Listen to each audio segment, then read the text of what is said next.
try to draw straight lines from the real world to fiction. But this legend up here says that this is a Drennan-inspired story. All I can tell you is that that's one of the two chances that it had to be inspired. If I hadn't been, spent my life, which has accumulated quite a bit by now, in the watersheds of Cane Run and Drennan, I would be a different writer and probably a different man. Cane Run and Drennan, Emily's Run and Camp Branch. And I've been hearing the voices from those watersheds, you see, from a while before I was born until now. And all that I've heard has sunk in. But there's imagination involved too, and the imagination, of course, is influenced by what I've heard. But I can tell you fairly surely, so far as I know, there's no portrait in what I'm going to read of any real person. And maybe all I need to tell you is that Ptolemy Proudfoot and Miss Minnie had despaired of ever getting married, both of them. They were shy people, and they found each other late, got married late, and they're very grateful for each other. This is a story called A Half Pint of Old Darling. Ptolemy Proudfoot and Miss Minnie did not often take a lively interest in politics. They were Democrats, like virtually everybody else in the vicinity of Cotman Ridge and Goforth. They had been born Democrats. They had never been anything but Democrats, and had never thought of being anything but Democrats. To them, being Democrats was much the same sort of thing as being vertebrates. It was not a matter of lively interest. Their daily lives were full of matters that were, in the most literal sense, lively. Gardens and crops and livestock, kitchen and smokehouse and cellar, shed and barn and pen, plantings and births and harvests, washing and ironing and cooking and canning and cleaning, feeding and milking, patching and mending. That their life was surrounded by great public issues they knew and considered, and yet found a little strange. The year 1920, however, was one of unusually lively political interest, especially for Miss Minnie. In January of that year, the constitutional amendment forbidding the manufacture, sale, or transportation of intoxicating liquors went into effect. And in August, the women's suffrage amendment was ratified. Miss Minnie did not approve of drinking intoxicating liquors, which she believed often led to habitual drunkenness, and she certainly did believe that women ought to have the vote. Tal, for his part, enjoyed a bottle of beer occasionally, and occasionally he had been known to enjoy a good drink of somebody else's whiskey. Whether homemade or bottled in bond, he did not particularly care, so long as it was good. He liked whiskey of a quality to cure a sore throat, not cause one. This was not something that Miss Minnie knew, or that Tal had ever considered telling her. It was not something she had ever had any occasion, or so far as he knew, any need to know. Liquor also was something that he could easily go without. If the country chose not to drink, then he could comfortably endure the deprivation as long as the country could. And so very little was said between them on the subject of the Prohibition Amendment. Miss Minnie belonged to the Women's Christian Temperance Union and supported the amendment, and that was all right with Tal, and that was that. On the question of the suffrage amendment, Tal's conclusion was that if he had the vote, and if, as he believed, Miss Minnie was smarter than he was, then Miss Minnie should have the vote. Miss Minnie, who did not think she was smarter than Tal and did not wish to be, said that though Tal had not accurately weighed all the evidence, his reasoning was perfect. The vote, said Tal, means that us onlookers and bystanders get to have a little bit of say-so. And I want my little bit, Miss Minnie said. So it's out with the whiskey and in with the women, Tal said. Miss Minnie let him have a smile then, for she loved his wit. But she said that by and large she thought that was the way it would have to be, for women hated liquor because of all they'd had to suffer from drunken men. She had seen some of her own students grow up to be worthless drunkards. Tal said that she was right there and he knew it. By and large, he was content to believe as she believed. She had been a school teacher and knew books, and he looked up to her. To say that Tal looked up to Miss Minnie is to use a figure of speech, for Tal was an unusually big man, and Miss Minnie an unusually small woman.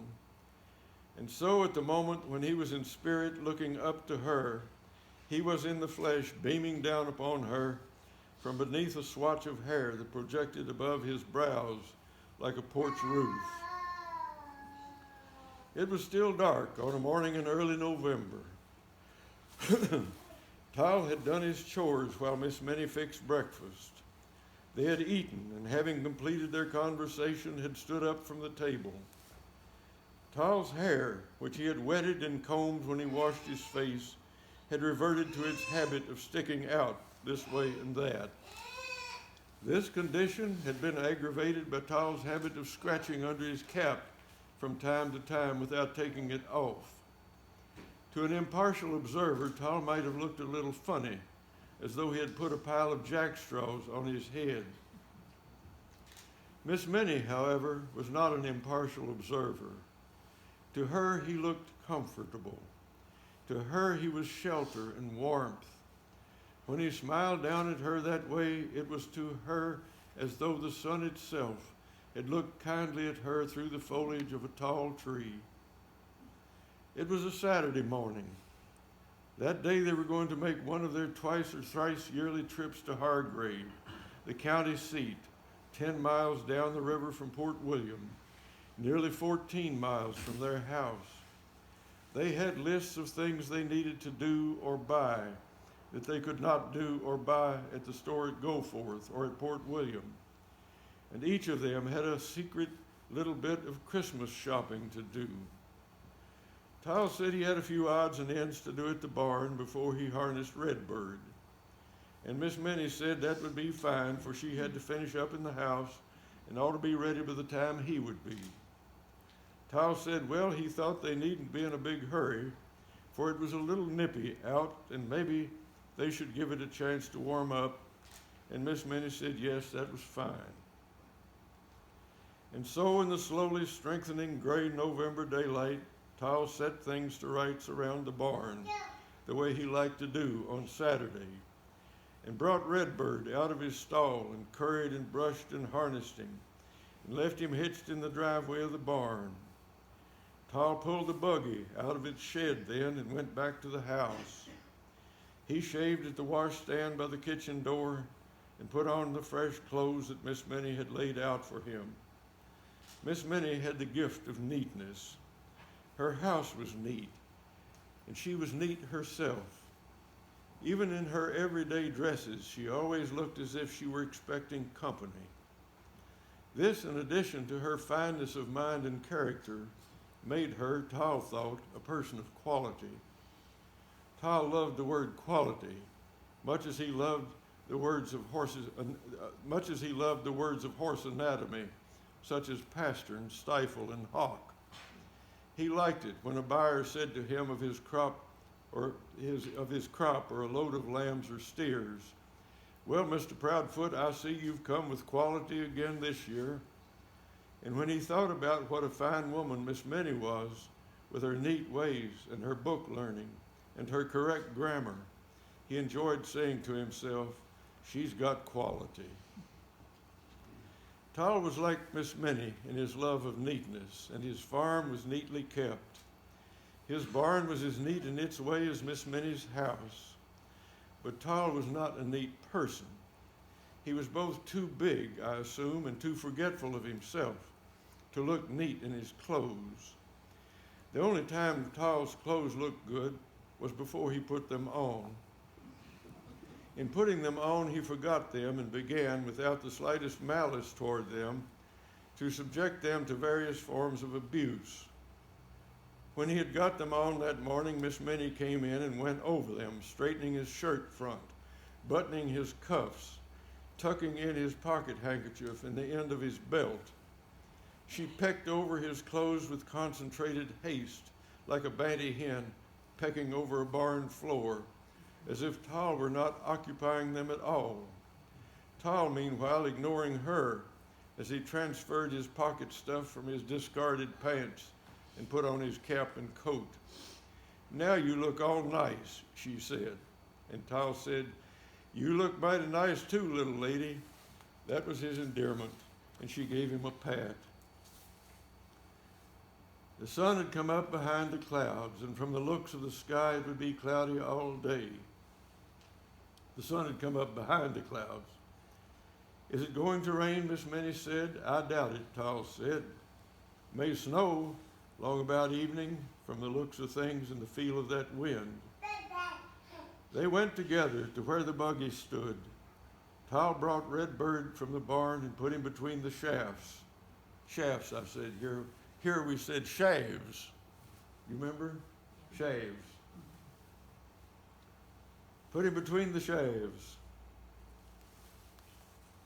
Handed Miss Minnie up into the buggy and got in himself, the buggy tilting somewhat to his side as his weight bore on the springs, so that it was natural for Miss Minnie to sit close to him. Sitting close to him was not something she ever minded, but on that morning it was particularly gratifying, for the wind, as Tall said, was a little blue around the edges. They snugged the lap robe around them and drove out onto the road. For a while they did not talk. Redbird was a young horse in those days, Tall having hitched him for the first time only that spring, and he was feeling good. The sharp air made him edgy. He was startled by the steam clouds of his breath, and he enjoyed the notion that he was in danger of being run over by the buggy rolling behind him. "Cutting up like a new pair of scissors, ain't he?" Tall said. "Whoa, my little Redbird, whoa, my boy. Settle down now." Tall sang to the colt in a low, soothing voice. "You'll be thinking different thoughts by dark." Redbird and his notions amused Tall. He gave him his head a little, letting him trot at some speed. "He requires a steady hand, doesn't he?" Miss Minnie said, impressed as always by Tall's horsemanship. "He's a little notional," Tall said. "He'll get over it." Redbird abandoned his notions about halfway up the first long hill and settled down into a steady jog. Tall could relax then, and he and Miss Minnie resumed their never-ending conversation about the things they saw along the road and the things those sights reminded them of, and this morning, too, they talked more from time to time about politics. What brought the subject up now, as at breakfast, was that in this year of unusual political interest, Latham Gallagher was running for the office of state representative. The Gallagher boy, as Miss Minnie called him, had been sheriff and court clerk, and now he aspired to the seat of government in Frankfort. He was the son of an old friend of Miss Minnie's, and for that reason Miss Minnie thought him fine and handsome and an excellent orator. A month or so ago, she and Tall had gone to hear him speak on the porch of the old hotel in Port William. Tall thought that the Gallagher boy had already made far too much of some of his opportunities, and he did not like oratory made up of too many sentences beginning, "My fellow Kentuckians." But he kept his opinions to himself. The boy, after all, was a Democrat, which meant that there was at least one worse thing he could have been. Now and again, as they drove along, Tal and Miss Minnie would see one of the Gallagher boys' posters attached to a tree or a telephone pole. Gallagher for representative, the posters said. A fair shake for the little man. A fair shake for the little woman, said Tall Proudfoot, nudging Miss Minnie beneath the lap robe, and she nudged him back. They went through Port William and on down the river road to Elville and over the bridge into Hargrave, talking the whole way. It had been a busy fall. Tal had been out of the house from daylight to dark, and Miss Minnie had been equally preoccupied with her own work, preparing for winter. So it was pleasant to ride along behind the now dutiful Redbird in no particular hurry and just visit, telling each other all they'd thought of and meant to say as soon as they found a chance. When they got to Hargrave, they left Redbird at the livery stable, where he could rest well and have some hay to eat and a ration of grain while they went about their errands. At first they did a little shopping together and carried their purchases back and stored them in the buggy. And then they went to the Broadfields Hotel to eat dinner. This was a place Tal particularly favored because they did not bring the meals out on individual plates to little separate tables, but instead the patrons sat together at long tables, and the food was set before them on heaped platters and in large bowls, and pans of hot biscuits and cornbread were passing around almost continuously, and pitchers of sweet milk and buttermilk and pots of coffee were always in reach. And when a person's plate began to look clean, there would be waiters coming around with various kinds of pie, and all of it was good. It was a place where a man like Tal could eat all he wanted without calling too much attention to himself. Cooking for him, Miss Minnie had been heard to say, was like cooking for a hotel, and where also he could have his fill of conversation. Tal loved to eat, and he loved to talk. The hotel dining room appealed to him because while he ate, he could expect to be in the company of some people he knew and of some he did not know. And in the course of a meal, he would extract from all of them a great deal of information about themselves, their families, and their businesses or farms. Also, their opinions about the national and local economies, the market prospects for tobacco, cattle, sheep, and hogs, and any other opinions they might care to express. The meal characteristically would take an hour and a half or 2 hours, for Tal stretched to the limit the leisure and the pleasure of it. It was one of the main reasons for their trip to Hargrave, as Miss Minnie knew, though Tal never said so. He ate and talked and laughed and complimented the cooks and urged more food on his fellow guests, just as if he were at home. When the meal was over and they had lingered talking at the table for long enough, Tal and Miss Minnie strolled out onto the hotel porch, from which they could see the broad Ohio River flowing past and the mouth of their own smaller river opening into it. The ferry that connected Hargrave with the nearby towns in Indiana pulled away from the dock while they watched. And then Miss Minnie, who wanted to buy Tal's Christmas present, a little awkwardly presented the falsehood that she had a few little errands and would meet him at the livery stable in an hour and a half. Her business would not require that long, but she knew that Tal, wherever he went, would get to talking and would be that long at least. Tal, who wished to do some private shopping of his own, agreed, and they parted.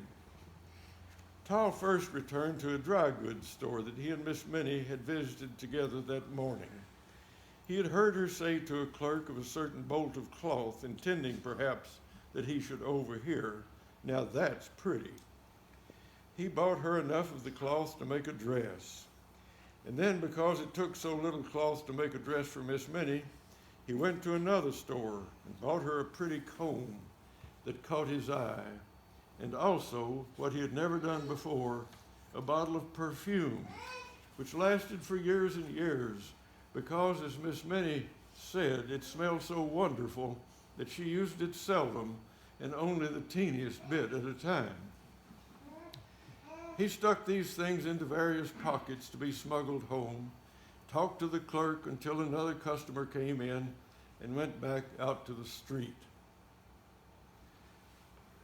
The thought struck him then that he might not get back to Hargrave before his ewes started to lamb and he was out of whiskey.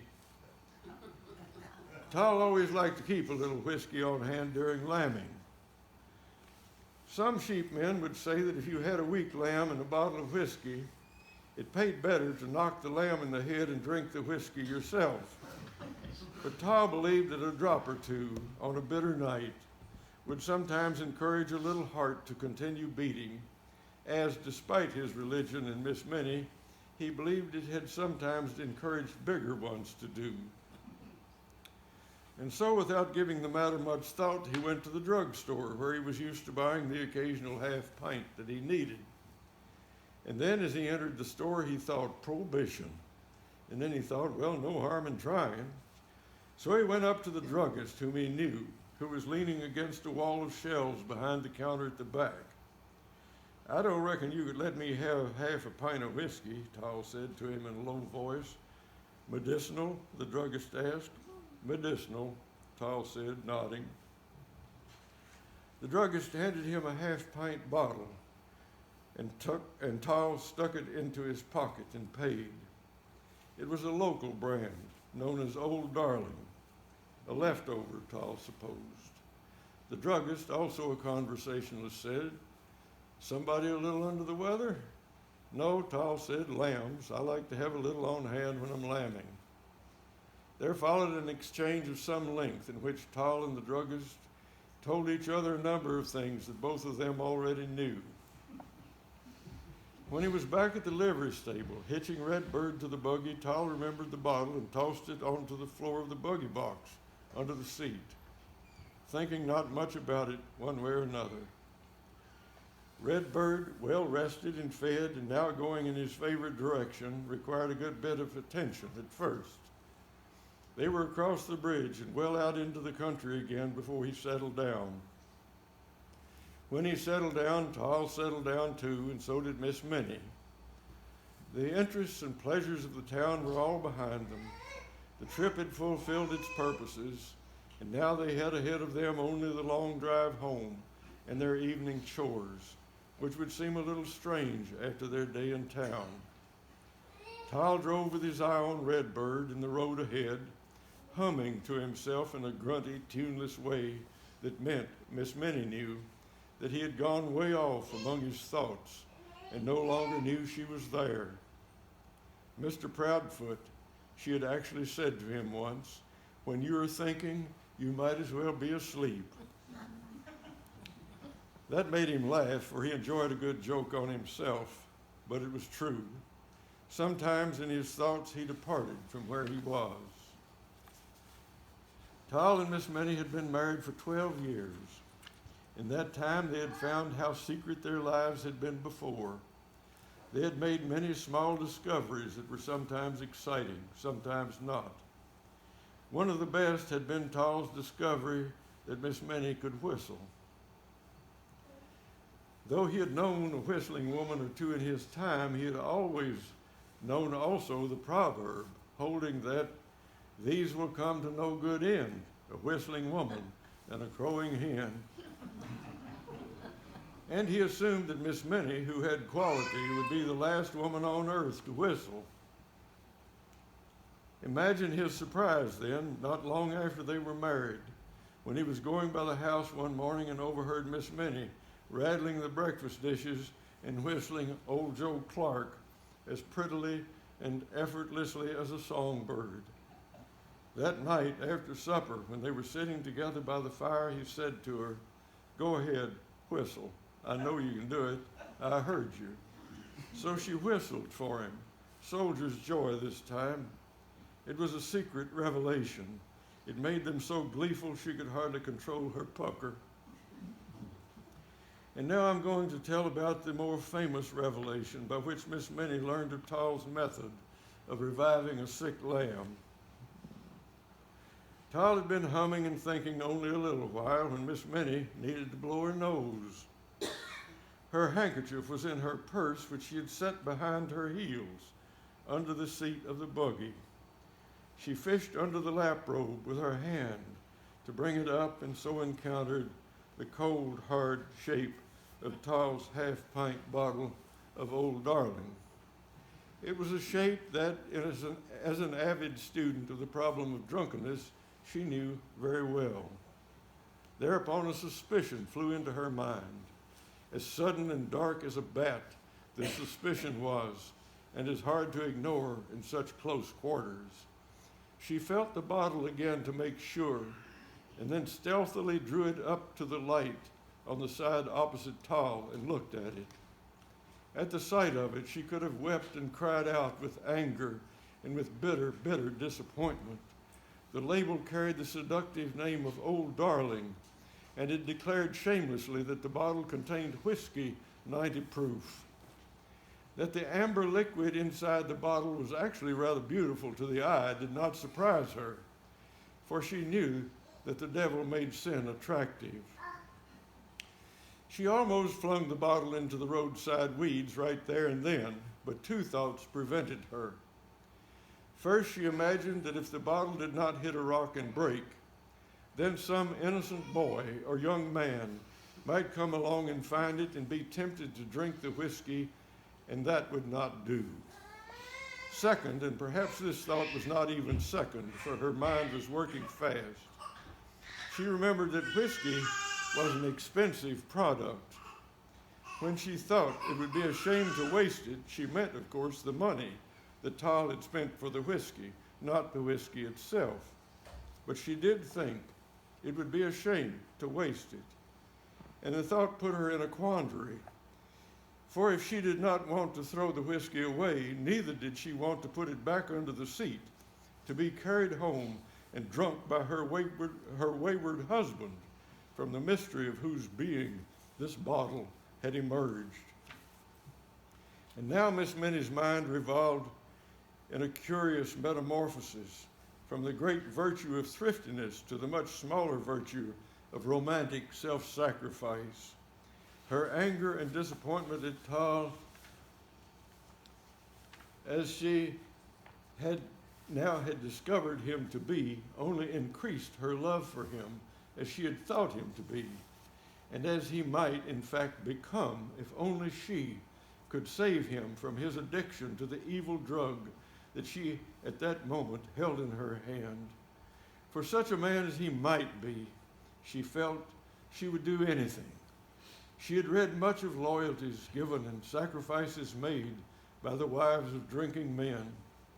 In her love for Toll, she had at times already wished to be capable of some legendary fidelity or sacrifice to make her worthy of her happiness in him.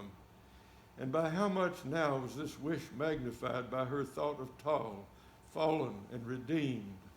Oh, she thought, I will do it. I will say to the world I did it without hesitation. She shifted, as she might have shifted if she had wanted to look at something interesting off to the right-hand side of the road. She broke the paper seal and twisted out the cork. She put her nose carefully over the opening and sniffed the vile fumes. Awful, she thought.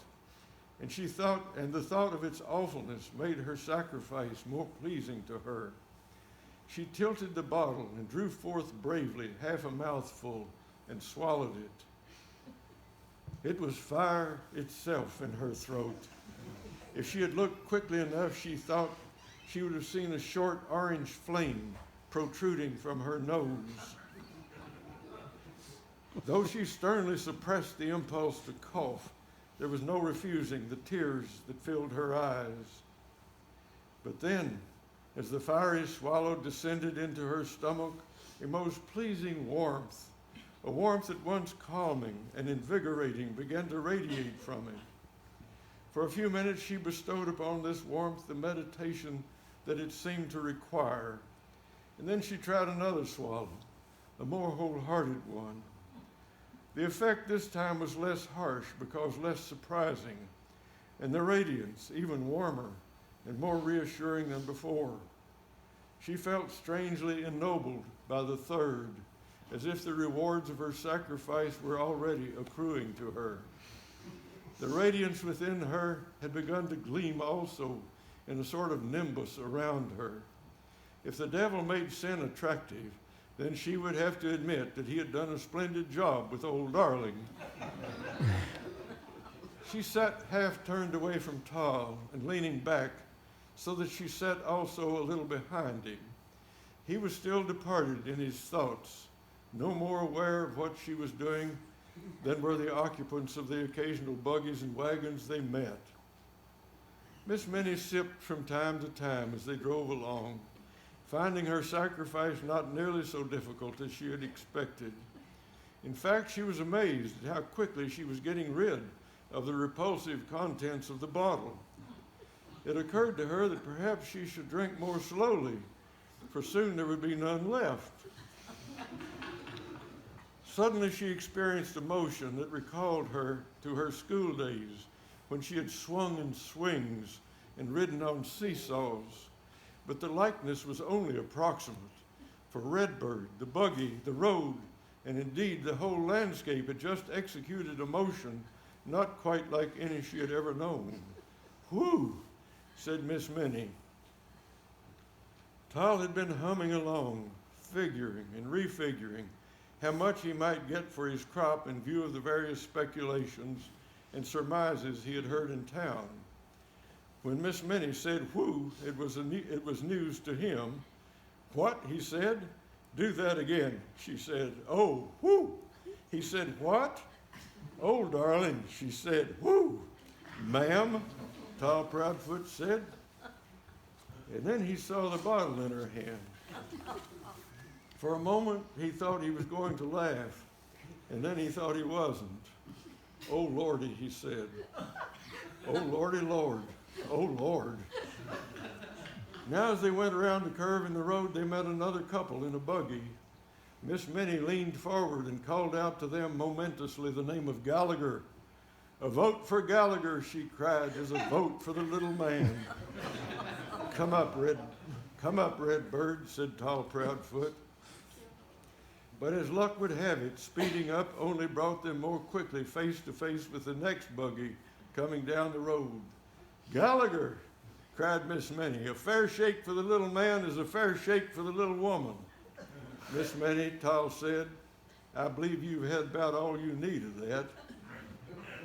He held out his hand for the bottle and was surprised to see, when she handed it to him, how little was left. "Take it then," she said, "drunkard."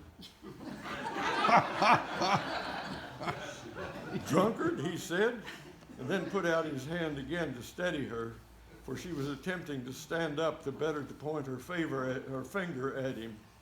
"No, ma'am, I'm not no drunkard. You know better." "Then what," Miss Minnie said, pointing to the incontrovertible evidence, "were you doing with that?" "Lambs," Tal said. "You get little lambs drunk?" Miss Minnie declared. "Oh, my dear man, you are the limit."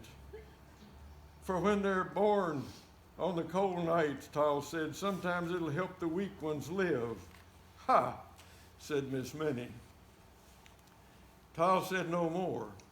Miss Minnie spoke only to urge Gallagher upon the people they met, though fortunately they met only a few.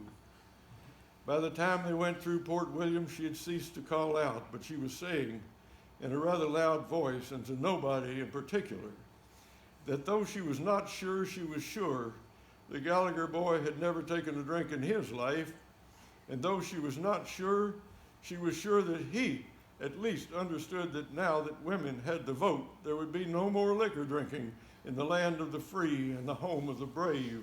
Her voice quivered patriotically. When they drove in beside the house at last, and Redbird gladly stopped in front of the buggy shed, Tal stepped down and turned to help Miss Minnie, who stood somewhat grandly spurning his offer and fell directly into his arms. Tal carried her into the house, helped her to remove her hat and coat and to lie down on the sofa in the living room. He covered her with the afghan, built up the fire, and returned to the barn to do his chores. The house was dark when he came back in. Miss Minnie was lying quietly on the sofa with her forearm resting across her brow. Tal tiptoed in and sat down. After a little while, Miss Minnie said, "Was it really just for the lambs?" Tal said, "Yes'm." And then Miss Minnie's crying jag began. Regrets flew at her from all sides, and she wept and wept. Of all her sorrows, the worst was for her suspicion of Tal, but she mourned also, for his sake and her own, the public display that she had made herself. "I surely am the degradedest woman who ever lived," she said. "I have shamed myself, and most of all you." Tal sat beside her for a long time in the dark, patting her with his big hand and saying, "No, now, you didn't do no such of a thing." It was, as Miss Minnie would later say, a lovely time. When at last she grew quiet and sleepy, Tal helped her to bed and waited beside her until her breath came in little snores. And then he went down to the kitchen and cooked himself a good big supper, for it had been a hard day. This was, oddly, a tale that Miss Minnie enjoyed telling. It was my only binge, she would say, giggling a little, and she liked especially to quote herself, "I surely am the degradedest woman who ever lived." She said Mr. Proudfoot was horrified, but after it was over, he just had to rear back and laugh. Oh, he was a man of splendid quality.